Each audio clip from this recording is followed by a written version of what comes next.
আসসালামু আলাইকুম hijabi girls. আজকে আমার কমেন্ট এসেছে ঈদের জন্য হিজাব টিউটোরিয়াল দেওয়ার, তো তাই আমি ট্রাই করছি। প্রথমে একটা ব্ল্যাক হিজাব নিয়েছি আর একদম সিম্পল একটি হিজাব টিউটোরিয়ালের কমেন্ট এসেছে, তাই আমি একদম সিম্পলভাবে এটা ট্রাই করছি। একদম সহজ, 1 থেকে 1.5 মিনিটের মধ্যেই এই টিউটোরিয়ালটি করে ফেলা যাবে। তো প্রথমে আমি মাথার এইখানটা একটুখানি কোণ উঠিয়ে গলার নিচে হিজাবটাকে পিন করে আটকে দিচ্ছি, আর একটা পাশ একটু খাটো নিয়েছি আর একটা পাশ একটু লম্বা নিয়েছি। তো এই তো আমি এখন গলার নিচে একটা পিন দিয়ে ভালোভাবে সিকিউর করে দিব।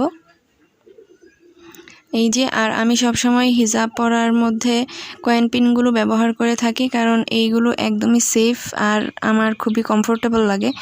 এরপর মাথার উপরে কপালের এইখানটা একটা পিন দিয়ে ভালোভাবে সেট করে দিচ্ছি হিজাবটাকে।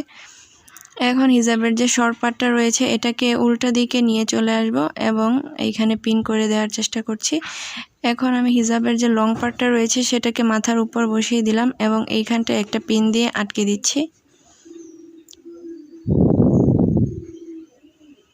তো এই তো আমি একটা ফ্লাওয়ার পিন দিয়ে ভালোভাবে হিজাবটাকে ইনার ক্যাপের সাথে আটকে দিলাম। আমার ইনার ক্যাপটা একটু মোটা কাপড়ের, তাই পিন লাগাতে একটু সময় বেশি লাগে।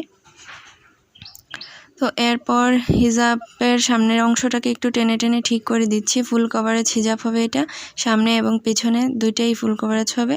তো এরপর হিজাবের সামনে যে খাটো পার্টটা রয়েছে এটাকে এভাবে কাঁধের উপরে উঠিয়ে নেব এবং এটাকে আমি একটুখানি 2টা পার্ট করেছি।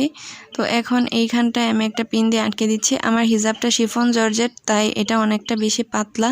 তোমরা চাইলে ভারী হিজাব পরতে পারো, বা একটু ব্যথা পেয়ে গেলাম, তোমরা চাইলে ভারী হিজাব পরতে পারো অথবা পার্টি হিজাবও পরতে পারো। এখন আমি হেডপিসটাকে পরে নিচ্ছি। কালো রঙের হিজাবের সাথে সাদা রঙের হেডপিসটা কিন্তু খুবই সুন্দর লাগছে দেখতে। এরপর আমি একটা ফ্লাওয়ার ব্রুচ নিয়ে নিয়েছি, এটাকে এখন এইখানে আমি সেট করে দিচ্ছি, কারণ এইখানটার হিজাব এলোমেলো হয়ে যাওয়ার সম্ভাবনা রয়েছে। তো এই ছিল আমার আজকে হিজাব টিউটোরিয়াল। কেমন লাগলো তোমরা অবশ্যই কমেন্টে জানিয়ে দিও, আর ঈদের স্পেশাল নতুন নতুন হিজাব পেতে কমেন্টে জানাও। আজকে এই পর্যন্তই, সবাইকে পরবর্তী ভিডিও দেখার আমন্ত্রণ রইল।